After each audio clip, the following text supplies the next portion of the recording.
भारत का इतिहास। सिंधु घाटी की सभ्यता यह भारत की सबसे प्राचीन सभ्यता मानी जाती है, जिसका विकास लगभग 3000 से 1500 ईसा पूर्व में हुआ था। इस सभ्यता काल में द्रविड़ जाति के लोग थे। 1921 ईस्वी में हड़प्पा की खुदाई के बाद इस सभ्यता का पता चला। मोहनजोदड़ो, हड़प्पा, लोथल, रंगपुर आदि इस सभ्यता का केंद्र था। सुनियोजित नगर व्यवस्था, स्वच्छ जलापूर्ति इस सभ्यता की विशेषता थी। मातृदेवी, पशुपति, महादेव तथा पीपल इस काल में पूज्य थे। सिंधुवासी लोग का प्रयोग नहीं जानते थे। वैदिक अथवा आर्य सभ्यता। सिंधु घाटी की सभ्यता के बाद भारत में वैदिक सभ्यता का प्रसार हुआ, जो आर्यों द्वारा विकसित की गई थी। आर्यों के कारण ही भारत का नाम आर्यावर्त पड़ा।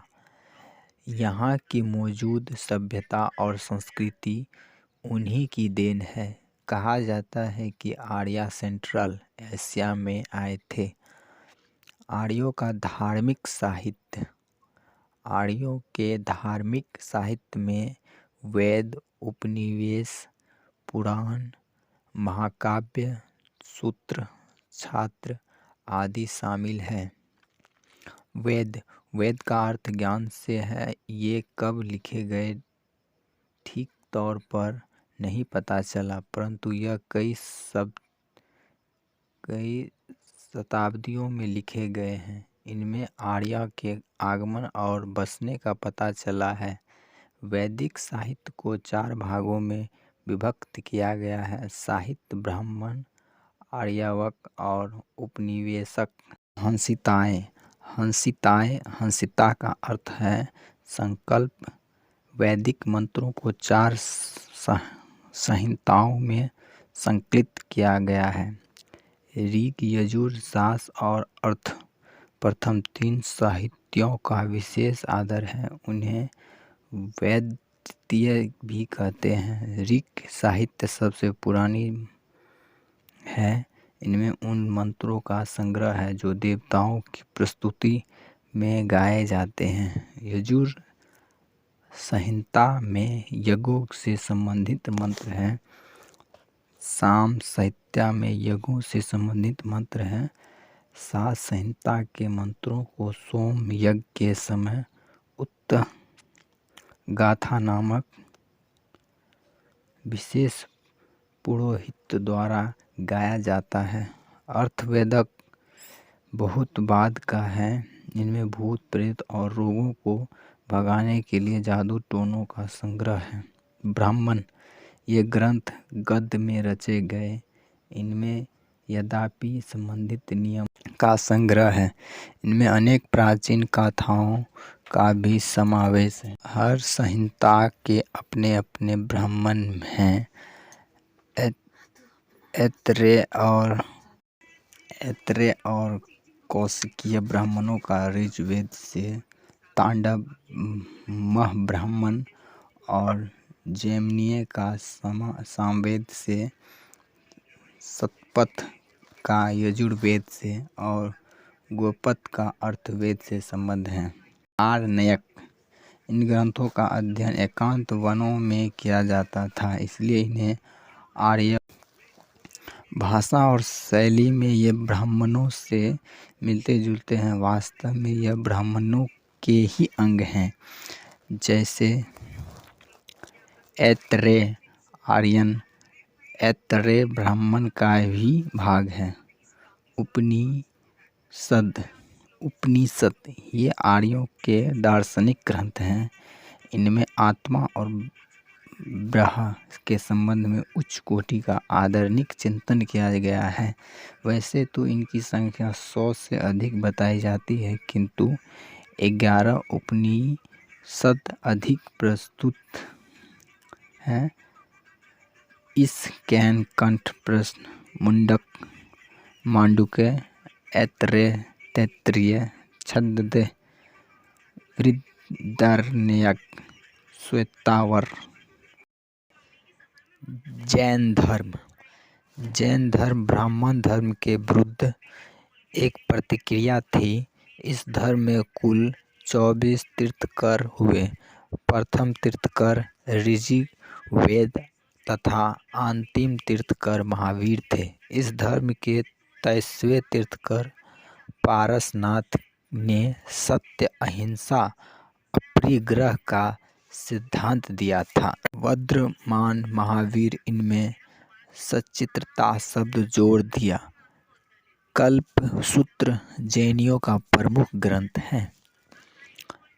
अब बौद्ध धर्म इसका प्रतिपादन भगवान बुद्ध ने किया था।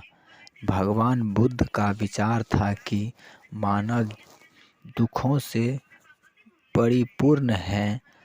दुख का कारण इच्छा है, सच्चा सुख निर्वाण में है।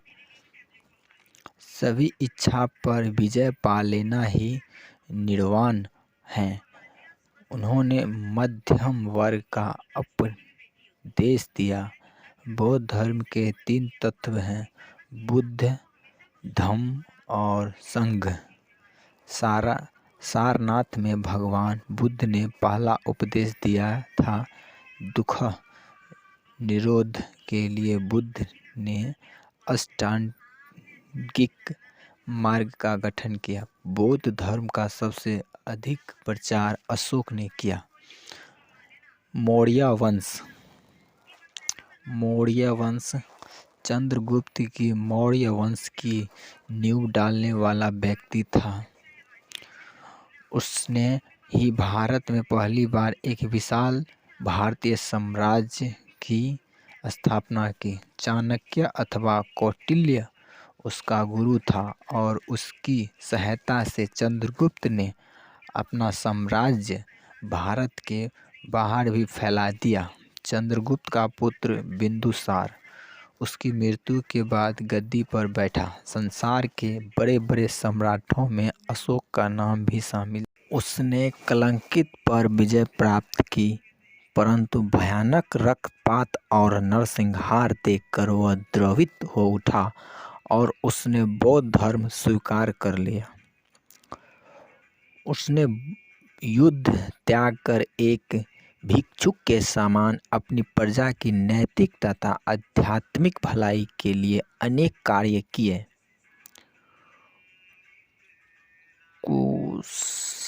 कुषाण वंश लोग चीन से भगाए गए युद्ध में आस्था रखने वाली जाति के थे, जो प्रथम शताब्दी में भारत आकर बस गए थे। इनके प्रथम राजा कदफीसेज प्रथम तथा द्वितीय राजा कदफीसेज द्वितीय थे। इस वंश का महान शासक कनिष्क था।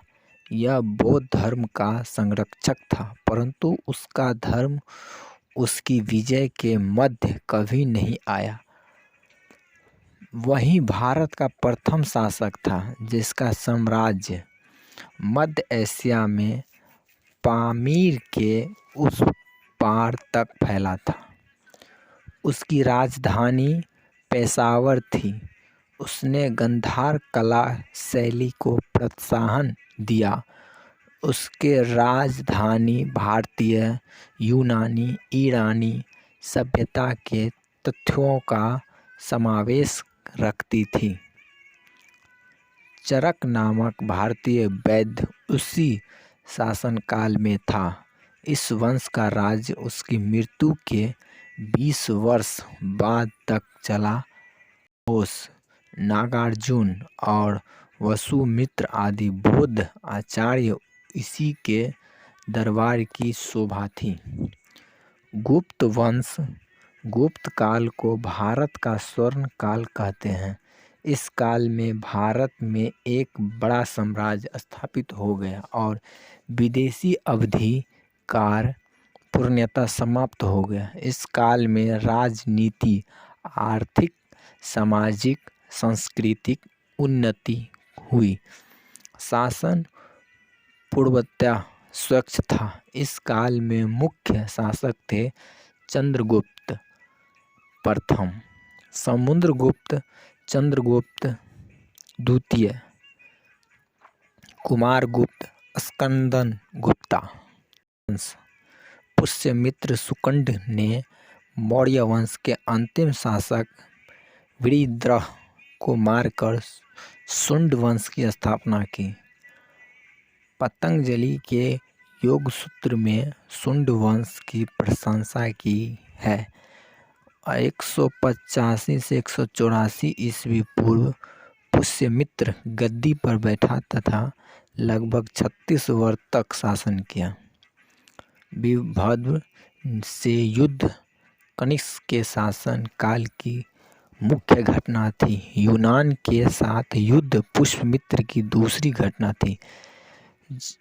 उसके पौत्र वसुमित्र ने यवन को प्राप्त किया। शुंग वंश की राजधानी पाटलिपुत्र थी तथा विदेशियों को उसने अपनी दूसरी राजधानी। भारतीय इतिहासकार तारनाथ इसे बौद्ध धर्म विरोधी मानते हैं। पुष्यमित्र की मृत्यु 148 ईस्वी पूर्व हुई। इसके बाद अग्निमित्र गद्दी पर बैठा। इस वंश का अंतिम शासक देवभूति तथा जिसका वध उसका मंत्री वासुदेव कनन ने किया। भरहुत विद्यागोनादर इस काल के प्रसिद्ध नगर थे। कौन वंश वासुदेव कौन शुंग वंश के अंतिम शासक देशभूति की हत्या कर कौन की स्थापना की। यह ब्राह्मण्य वंशीय शासक 72 ईस्वी पूर्व से 27 ईस्वी पूर्व तक अर्थात 45 वर्ष तक कायम रहा।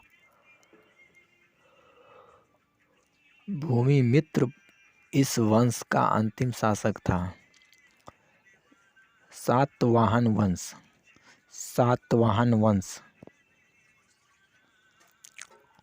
कौन वंश के बाद सातवाहन वंश प्रारंभ हुआ। भंडार ने सातवाहन के शासक काल का प्रथम 72 से 73 ईस्वी पूर्व माना है। इस वंश के शासन में 19 शासक हुए। सिमुख इस वंश का शासक था। इसकी राजधानी गोदावरी नदी के उत्तरी तट पर स्थित प्रतिष्ठान या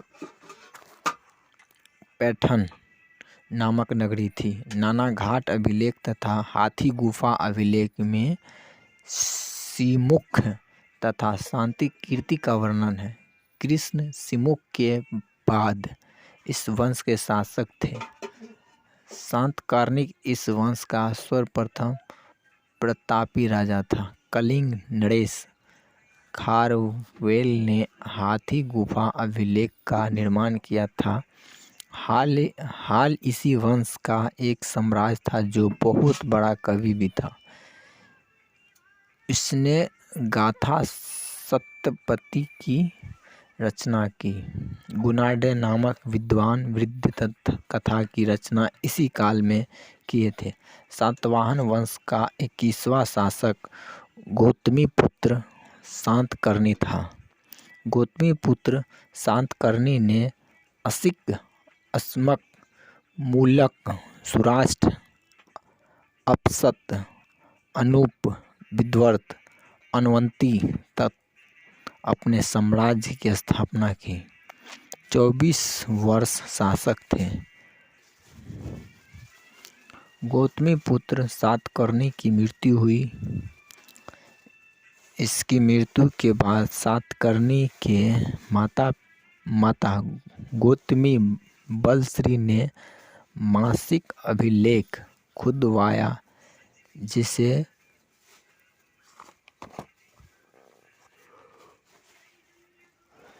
फ्यूनरल ऑरेशन कहा गया है।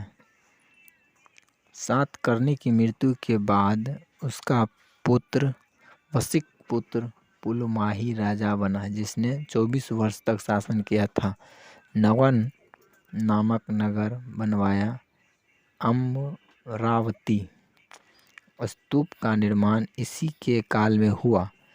सातवाहन वंश का अंतिम महत्वपूर्ण शासक यज्ञश्री सातकर्णी था। चतुर्थ पुलमाही इस वंश का अंतिम राजा था। प्रतिहार राजवंश। इस वंश का उदय राजस्थान में हुए।